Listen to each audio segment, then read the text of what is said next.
Assalamualaikum warahmatullahi taala wabarakatuh. Saya Muhammad Firdaus bin Muhammad Nau akan membentangkan tajuk iaitu konsep Tuhan dalam agama Hindu. Dalam bahagian pengenalan, dia terbagi kepada dua, iaitu konsep umum dan konsep khusus. Bagi konsep umum, Tuhan merujuk kepada satu zat yang abadi dan berkuasa yang menciptakan semesta alam beserta makhluk-makhluk yang tinggal di bumi. Amnya, Tuhan tidak dapat dilihat atau dirasai oleh panca indera. Tuhan juga tidak dapat ditafsirkan secara mendasar, iaitu tiada unsur penguat kerana pemahaman dan bahasa yang digunakan oleh setiap manusia tidak akan mampu untuk mengungkapkan zat Tuhan secara lebih terperinci.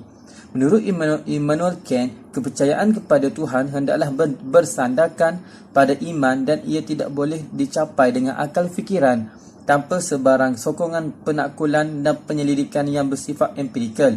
Menurut Harvey Homer pula, tidak ada bukti yang mencukupi untuk seseorang itu mempercayai mukjizat atau kelebihan Tuhan atau immortality yang hanya berasaskan kepada hukum empirikal atau logik semata-mata.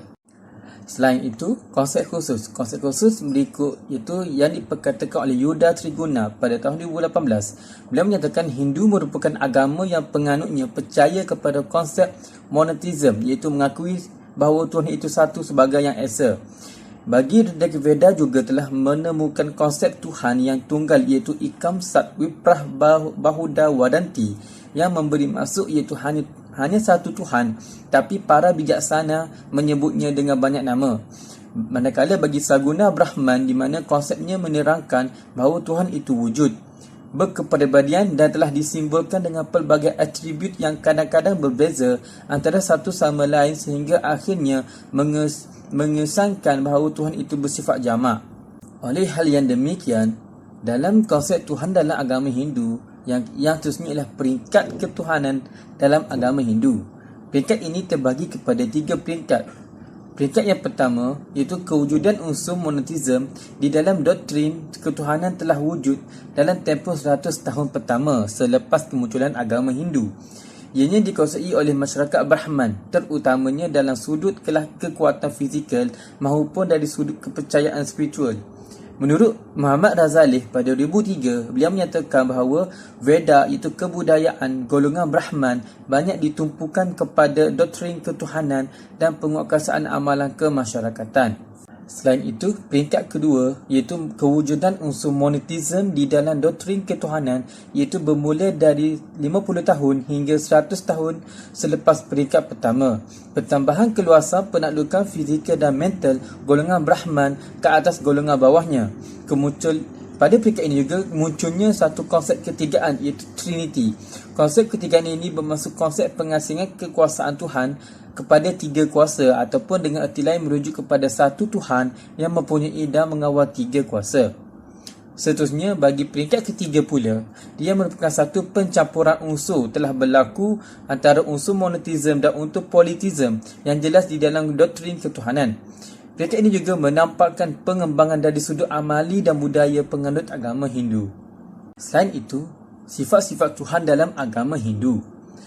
Sifat-sifat Tuhan dalam agama Hindu terbagi kepada 4. Yang pertama, Tuhan mempunyai 3 aspek berkaitan dengan Brahma, Vishnu dan Shiva. Tuhan yang satu kemudian dikembangkan kepada 3 sifat dan peranan yang berbeza-beza. Sebagai contoh, Brahma dikenali sebagai pencipta, Vishnu dikenali sebagai pemelihara, manakala Shiva dikenali sebagai mematikan. Ianya disebut dengan satu istilah iaitu Trimurti. Dalam bahasa agama Hindu, proses kitaran itu disebut sebagai Utpatti, Sthiti dan Pralina.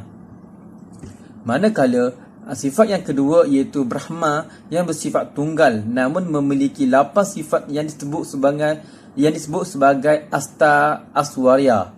Yang pertama, Anima, iaitu maha kecil, di mana Tuhan lebih kecil daripada partikel-partikel saiz yang seperti atom, zarah dan sebagainya. Seterusnya iaitu Lagima, iaitu maha ringan, di mana Tuhan lebih ringan daripada angin dan ianya boleh berterbangan di udara. Seterusnya Mahima. Mahima juga bermaksud maha besar, di mana Tuhan mempunyai lebih besar berbanding alam semesta. Dan seterusnya prapati. Prapati ialah maha cepat, di mana Tuhan mempunyai kekuatan iaitu maha cepat, di mana dia boleh menjangkau jauh ke serata dunia, ke serata alam semesta dalam sekelip mata. Dan seterusnya ialah prakamya, iaitu maha mewujudkan segala kehendak. Hal ini demikian kerana apabila manusia menginginkan sesuatu, benda itu berlaku, tetapi jika bukan kehendak Brahman, maka benda itu tidak akan berlaku. Baiklah, selain itu, sifat Tuhan yang ketiga ialah Isitwa dan Wasitwa. Isitwa merujuk kepada Brahman itu maha mulia apabila kemuliaannya tiada tertanding sehingga Brahman dipuja oleh seluruh dunia dengan pelbagai nama dan cara. Manakala bagi Wasitma pula, sifat ini merujuk kepada Brahman itu paling berkuasa di alam semesta ini. Brahman yang menciptakan alam semesta dengan kekuatannya sebagai Brahma. Baiklah, bagi sifat yang keempat, iaitu sifat yang terakhir bagi Tuhan ialah sifat Tuhan dalam agama Hindu yang terakhir ialah Yatra Kama Wasayitwa. Brahman, dia disebut sebagai Brahman sebagai pemegang dan pengendali kudrat tenaga atau takdir bagi umat manusia, binatang, tumbuhan dan alam semesta. Hal ini dikatakan demikian kerana apabila kehendak Brahman terjadi, maka takdir Brahman tidak mampu dihalang dan diubah oleh sesiapa pun. Dan itu dalam konsep Tuhan dalam agama Hindu. Yang keempat ialah kepercayaan dalam agama Hindu. Kepercayaan ini terbagi kepada 5 dasar yang disebut sebagai Pancasrada, iaitu yang pertama mempercayai kepada Tuhan yang dikenali sebagai Ida Sang Hyang Widiwas. Yang kedua mempercayai wujudnya Atman, iaitu roh. Yang ketiga mempercayai bahawa wujudnya hukum, sebab dan akibat, dikenali sebagai Karma Pala.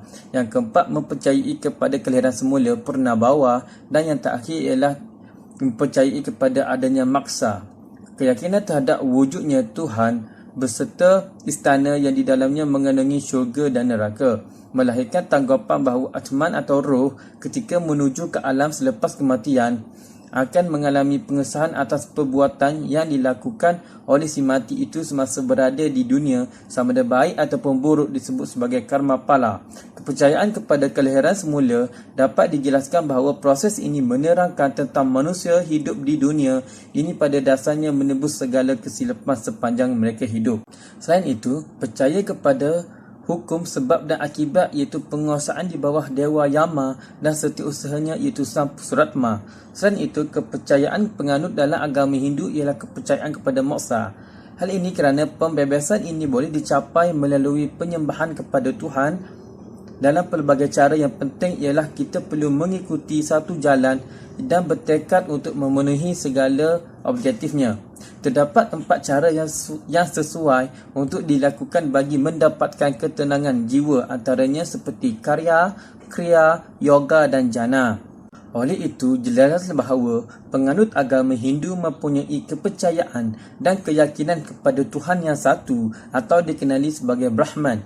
Tuhan yang satu itu mempunyai sifat-sifat atau kekuasaan yang banyak sehingga setiap sifat dan kekuasaannya itu diberi nama oleh para penganutnya dan dianggap sebagai dewa.